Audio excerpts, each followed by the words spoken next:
So simply put, compound interest is interest earned on interest. Very easy to understand. There's not a whole lot to it, but it's very important that you guys ingrain this in your memory and have a good understanding of how much wealth compound interest alone can build you. So this is the interest earned on the initial principal as well as the accumulated interest of the previous periods.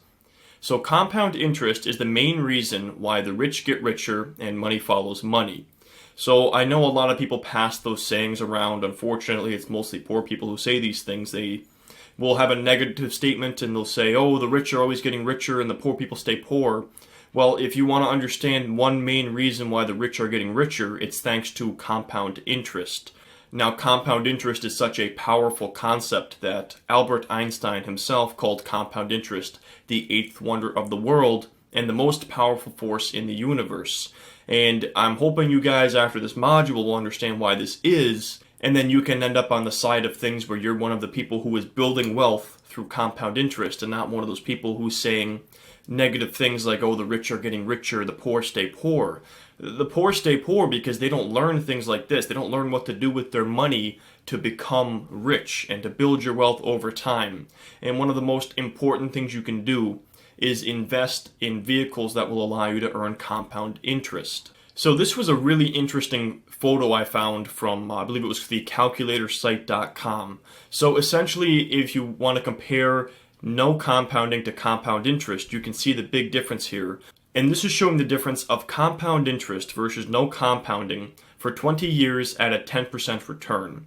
So as you can see, in just 20 years, that $1,000 with no compounding grows to $3,000, whereas with compound interest, it grows to over $7,000. So this is the difference between compound interest and no compounding.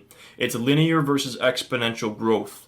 And that is why it is so important to make sure you are investing in things that allow you to earn compound interest, because otherwise you're going to experience linear growth. And as I'm sure you guys have seen or you're about to see later on, the exponential growth power of compound interest is really what's going to make you rich. So I want to give you guys an example here of compound interest, which compounds over time, versus simple interest. So again, with compound interest, your interest earns interest, but with simple interest, it's only your principal that earns interest. So in example number one, $10,000 is invested at an 8% return annually, earning compound interest. After 50 years, so that's without even investing another penny, you would have $469,016.13. Now look at example number two here. This is where you're earning an 8% return, earning simple interest, so you're not earning interest on interest. After 50 years, you've only earned $50,000. So look at the difference there. The difference between compound interest and simple interest is the difference of $419,016.13 in this example here. So that is why it is very important to make sure you're investing in something that allows you to earn compound interest, because this could be a $500,000 mistake if you guys don't follow these steps and make sure you're earning compound interest with your investments. And I know you guys are already probably saying, how do I earn this? What do I do to earn this? Well, one of the best ways to do it is by investing in stocks with dividends that will allow you to reinvest those dividends. That's one of the best ways to earn compound interest. And this is, again, this is why people make the mistake of not reinvesting those dividends, and you're going to end up with a lot less money when you're not reinvesting and earning dividends with those dividends over time. If you're getting those dividends mailed to you and you're putting them into your slush account or just using them to buy groceries, you are really, really hurting yourself in the long term. So now we're going to touch on the rule of 72. So one of the easiest tools to see the power of compound interest is known as the rule of 72, and it's very easy to understand, guys. This is a shortcut calculation used to estimate the number of years it would take to double your money at a given annual rate of return. So what you do is you take 72 divided by your return, and that tells you how many years it would take to double, or how long it takes to go through a doubling cycle. So the best way to use this calculation is to look at your life and say, okay, how long do I have until I realistically need my money? So for example, let's say you're 25 years old and you want to retire at 65 years old. You have 40 years of time. So start putting in some interest rates into this rule of 72, and we're going to go over examples on the next slide here, so I'll skip ahead. But start considering how many doubling cycles you could go through by looking at the rule of 72 and earning compound interest. So even if you earn 8%, that's every 9 years you're going to double your money. So you would be able to double your money over 4 times, following that rule of 72 if you have 40 years to invest. So that is a great way to determine how many doubling cycles you'll be able to recognize as an investor. So here's just an example of this. John is earning a 6% compound annual interest rate. So he would take 72 divided by his 6% interest, and that means John will double his money every 12 years. And I just made a little handy chart there for you guys ranging from 2 to 14% to give you an idea of how long it would take you to double using the rule of 72. So this should just paint a picture for you guys of the difference between low interest and high interest investments and how many doubling cycles you will see when you're looking at, 8 to 10% return on your investment. That's, you're going to see a lot of doubling cycles over your lifetime, especially if you are a young person. Okay, so the next thing you guys are going to want to look into is the compound interest calculator. Now, the equation for calculating compound interest is a bit intimidating. If you go on like the Investopedia website, you probably need to have a good background in mathematics to understand that equation. So it's way over my head. I'm not really a math guy when it comes to that. So luckily there is a much easier tool you can use to calculate compound interest yield. And the Securities and Exchange Commission has a very user-friendly calculator on their site. If you search compound interest calculator, I believe it is the first or second site. It is a .gov URL. So just Google search the compound interest calculator and you guys can start playing around with this. If you've never played around with a compound interest calculator, that is the very first thing I want you to do after watching this module, is sit down and put some numbers in there and start to see what compound interest can really do for you. So the first thing you do on this calculator is put in your initial investment or your principal. This is the amount of money that you have available to invest initially. So maybe it's $10,000, maybe it's $20,000, maybe it's $500. It doesn't matter what you start with.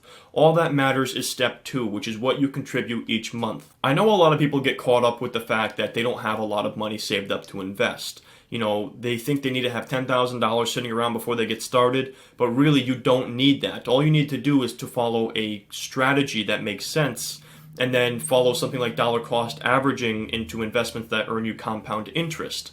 So it's really not so much a matter of the initial principal, it's those regular contributions you're making every single month. So if you guys have an idea right now of what you think you're going to be able to invest, put that in step 1 there, your initial investment.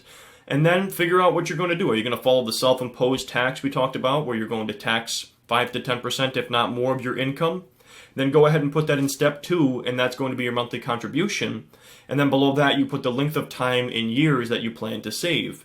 So again, this comes down to what your goal is. Are you looking to have money by the time you're 65, 70, 50? Whatever it is, determine how much time you have, and then start putting these numbers in here, and you're going to get an idea of what you're going to be seeing long term. Again, usually if you're looking at stocks, historically over the last 100 years, we've seen an annualized return of 8 to 10%. So you can usually use those numbers to get a rough idea, but remember that is over decades. So you might have short-term corrections, but in the very long term, that's what we've seen as far as a return goes from the stock market. So step number 3 is where you're going to input your interest rate or your estimated annual interest rate. And I've never really used the tool below it, but you can add a range of interest rates, so a plus or minus if you want to add some fluctuations in there. And then you're going to be compounding this annually. So then you're going to hit calculate, and hopefully at that point you're going to be blown away by the results and understanding that you can become very rich and very wealthy without really burdening yourself too much in the short term. All it takes is a little bit of discipline and those regular contributions over a long period of time without touching it or disrupting anything. So let's go over an example of this. So let's take a look at the 8th wonder of the world in action. So as we said before, the average historical return from the stock market is around 8 to 10% over the last 100 years. So for this example, we're going to use 8%. So this person invests $1,000 of principal initially, and then this person earns $3,000 a month after taxes. So using that 10% rule where you're taxing yourself, they're going to be investing $300 per month as a regular contribution. So here's where this gets really exciting, guys. This is what you would see as a return from that example.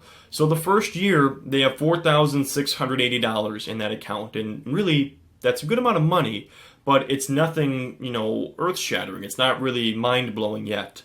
Well, fast forward. Now we're at 5 years. Now you have a portfolio worth $22,500. 10 years. Now you have over $50,000 in that portfolio. Now you're starting to see your wealth build. Well, fast forward to 25 years. You now have over $250,000. You have $270,000 after 25 years of following a $1,000 initial investment with a 10% self-imposed tax, reinvested every single month. After 40 years, you are almost a millionaire after 40 years. So if you are 20 years old right now, 40 years from now, by the time you're 60 years old, if you followed this strategy and never increased it, and remember that most people are going to increase that self-imposed tax as they earn more money, but even if you never increased it, you have just about $1 million in your account. Now, if you were able to put that off for another 10 years, you would be able to recognize another doubling cycle at that point, following the rule of 72. And now, 50 years later, your portfolio is worth $2.1 million. Now, I know that sounds like a far distance off in the future. I know most people think by the time they're 70 or 75, they're going to be old. But I know a lot of 70 and 75-year-olds who are still working because they really don't feel like sitting around and doing nothing. So it's very possible you'll be working into your 60s or into your 70s. So I know 50 years from now, I mean, for some of you that are older, time may not be on your side. But as a young person, this is the most important thing you need to understand, is that right now, time is on your side. And I guarantee you, if you talk to anyone who is older, they're going to say one of the things they wish they did was save more and invest more when they were young. And guys, this is the main reason. It's due to compound interest. If you're 40, 45, 50 years old, you're at a serious disadvantage to the 20-year-olds out there because time is not on your side as far as allowing your money to build and compound. So I hope you guys are starting to realize what you can possibly do and what you can set yourself up for and how you can build generational wealth at this point. And just think about doing it for yourself, but also for your children and their children, building wealth that's going to be passed down from generation to generation. And it's really not that hard, guys. This strategy is still allowing you to hold on to 90% of your income, and you're only investing 10%. So this is what you can see. You can see millions of dollars being built up over time just by allowing your money to compound over a long period of time. So here we have someone who's a little bit more ambitious. Let's say they have $10,000 to invest initially, and they earn $5,000 a month after taxes. Now they decide to invest 20% or impose a 20% tax on themselves.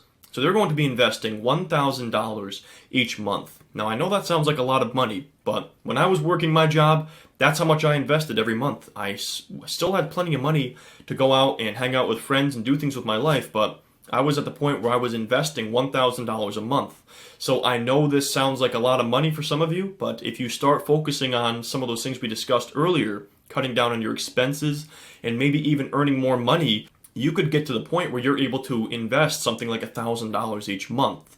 So after 1 year, they have $22,800, still a very impressive amount of money. But 5 years later, they almost have $100,000 after 5 years. At year 10, they have just under $200,000, and by year 25, they are just about $1 million. So 25 years later, you've become essentially a millionaire at that point. Now let's say they're able to wait a little bit longer. They wait 40 years. By this point, you have a portfolio worth $3.3 million due to compound interest. But again, let's say you started this young. You were able to do this from the age of 20 or 25, and you saved until you were in your 70s. If you were able to do this for 50 years, you would have a portfolio worth $7.3 million. You have over $7 million at that point. That is enough money for the rest of your life. That is enough money for you to have a very, very nice life for the rest of your life and leave a lot of money for the people you love. I mean, this is what you're able to do when you allow time to be on your side. And again, I just want to say, this is why I'm stressing this for the young people, because when you're young, especially like for me as an example, I'm a young person. Most of my friends are not following things like this. Most of my friends are burning through money. They're buying cars. They're buying things they don't need, while they could be doing this with their money. They could be building a future for themselves where they're going to have a multi-million-dollar retirement. Imagine this. Imagine having this on top of your 401k and other ways you can invest, and you're going to be set at that point. You're going to be set. And maybe you want to work until you're 50. You could probably do that following a strategy like this. Or you want to work until you're older and just have millions of dollars to do whatever you want, to go travel the world, or just be able to give money and help people with your money and do things for other people. This is the power of what you can do by taking the time to do this and allowing time to be on your side and allowing yourself to build wealth over time. And it's disappointing because I've shown stuff like this to my friends thinking they're going to get inspired to do it, and they don't care. They're just like, the future's way off in the future. They don't even think it exists until they're there. And then once they're there, they're going to be going, wow, I really should have followed these strategies and set something up where I could build money over time. And unfortunately, many people don't realize that compound interest is very slow at first. I mean, in the first 5 years, first 10 years, you're not going to see explosive growth, but you need to leave it there for a very long time to be able to see these huge returns. A lot of people refer to compound interest as the time value of money because you need to allow it to have a lot of time to grow. So now that you understand the power of compound interest, you are naturally wondering, how do you earn compound interest? So many refer to compound interest as the time value of money, like I just said. I kind of repeat myself because I remember little points where I added these things in, and then it jogs my memory, and then I go, oh, I already mentioned that, but nothing wrong with a little bit of a reminder there. But while it starts slow, over time, compound interest is a wealth-building machine. When you hear people talking about compound interest, I want you guys to think about a wealth-building machine. They say that money machines don't exist, you can't print your own money, but compound interest is probably as close as you can get to printing your own money and having a money machine. So one of the ways you can earn compound interest is through your bank accounts. Now, this is not a good way to earn it, but you can earn it through your bank account. So your bank account allows you to earn compound interest because bank accounts pay an annualized percentage yield, or APY, which is the rate based on a compounding period of 1 year. So a certificate of deposit or money market allows you to earn compound interest as well. These are other things that may be available to you through your bank. While this sounds like great news, I know you guys are maybe jumping up and down with joy. You're ready to go put your money in the bank and let it grow. Well, the average interest rate from a bank account is 0.05%, and most CDs are under 1%. So start putting that into your rule of 72. Do 72 divided by 1. It's going to take 72 years to double your money at 1% interest rate. Do it with a 0.05 interest rate. That's going to tell you how long it's going to take to double your money. It's not going to happen. You're not going to see these explosive returns unless you're planning on, living to be 500 or 600 years old. Then maybe you can, do this through your bank account. So the bank is not a practical place to earn compound interest, but it is a place that you do earn compound interest, so I wanted to explain that. So then we have bonds. Now, do remember that most bonds pay a fixed interest sum or simple interest on the principal. So if you're earning simple interest, you're not obviously getting compound interest. But a zero coupon bond allows you to earn compound interest. So these bonds pay a certain amount of money at the maturity date and do not pay you interest in the meantime. So essentially the bond is purchased for less than the face value and is worth the face value at maturity. So one way you can earn compound interest is through zero coupon bonds. But again, you're going to find the yields are relatively low on those bonds because, as we've said before, bonds are a much more safe and conservative investment. So my favorite way to earn compound interest is coming up next. And as I'm sure you guys guessed, it is dividends. So one of the best ways to earn compound interest is through dividends. Essentially, you're earning compound dividends. So the best way to do this, I've stressed this many times now, is to set yourself up with a dividend reinvestment plan or a DRIP. And this allows you to earn compound dividend payments automatically. I want you guys to focus on passive strategies and automating as much as you can. And one of the best ways to do this is through a DRIP. I mean, imagine if you have regular contributions going into your trading account that you allocate into index funds that, of blue chip stocks or individual blue chip stocks. And then every quarter when you get those dividends, they're automatically reinvested into the issuing stock. And you don't have to do anything. At that point, it is completely automated. I mean, this is really what you can do. You can automate everything, and that way you don't have to worry about doing it or worry about forgetting it. So essentially, when you're doing this, each dividend is used to buy more dividend issuing securities, and dividend stocks allow you to earn compound interest while holding an appreciating underlying asset. So not only are you earning compound interest on your dividends, the underlying asset itself is appreciating. This again comes down to the fact that, as we've said, dividend and income stocks allow you to be paid in two different ways, and by far, dividend stocks are my favorite way to earn compound interest.